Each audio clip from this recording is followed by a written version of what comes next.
Mae Senedd y Deyrnas Unedig yn trafod ac yn penderfynu ar lawer o bethau all effeithio arnom ni i gyd. Ac mae'r llywodraeth sy'n gyfrifol am redeg o wlad, y Senedd sy'n gyfrifol am wirio a herio'r hyn y mae'r llywodraeth yn ei wneud. Mae'r Senedd yn cynnwys 2 siambr, Tŷ'r Cyffredin a Tŷ'r Arglwyddi. Dewch i ni gael golwg fanylach ar yr hyn sy'n digwydd yn Tŷ'r Cyffredin. Mae'r pynciau pwysig yn cael eu dadlau yn siambr Tŷ'r Cyffredin yn ogystal â thrafod deddfau. Yn ogystal, dyma ble mae aelodau seneddol a esau yn holi gweinidogion y llywodraeth am y gwaith maent yn ei wneud. Yn y Deyrnas Unedig rydym yn byw mewn democratiaeth. Mae hyn yn golygu bod pobl yn cael dweud am sut mae'r wlad yn cael ei rhedeg. Yn bennaf rydym yn gwneud hyn drwy'n hawl i bleidleisio mewn etholiadau.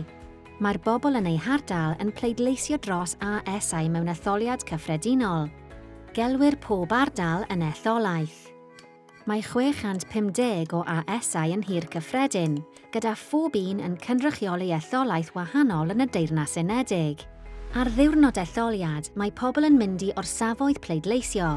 Maent yn dewis pwy maent eisiau pleidleisio drosto o restr o ymgeiswyr drwy roi croes ger ei enw. Yr ymgeisydd sydd ar nifer fwyaf o bleidleisiau fydd yn dod yn AS ar gyfer yr etholaeth honno. Fydd yn gyfrifol am gynrychioli buddion a phryderon ei etholwyr yn Tŷ'r Cyffredin. Y blaid sydd ar nifer fwyaf o ASau wedi hethol sy'n ffurfio'r llywodraeth, a'i harweinydd fydd yn dod yn brif weinidog.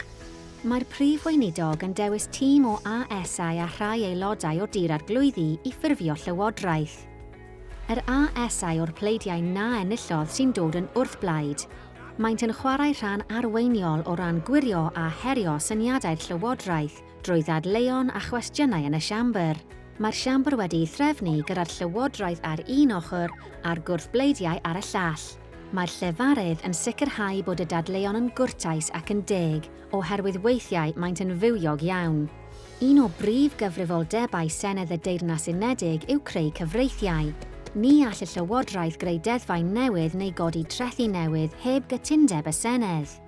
Rheol yw cyfraith yr ydym oll yn cytuno i'w dilyn. Gelwir syniadau am gyfreithiau newydd yn filiau, a gallent gael eu hawgrymu gan lawer o bobl wahanol gan gynnwys ASau unigol, pleidiau gwleidyddol a grwpiau ymgyrchu, ond mae'r rhan fwyaf yn dod gan y llywodraeth. Rhaid i fil fynd drwy lawer o gamau gwahanol cyn iddo ddod yn gyfraith.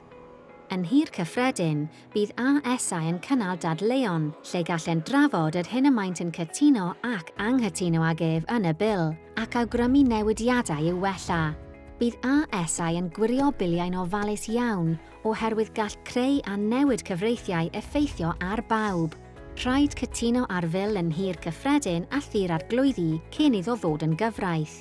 Weithiau bydd yn symud rhwng y ddau dŷ sawl gwaith cyn cytuno ar fersiwn derfynol. Ping-pong yw'r enw ar hyn.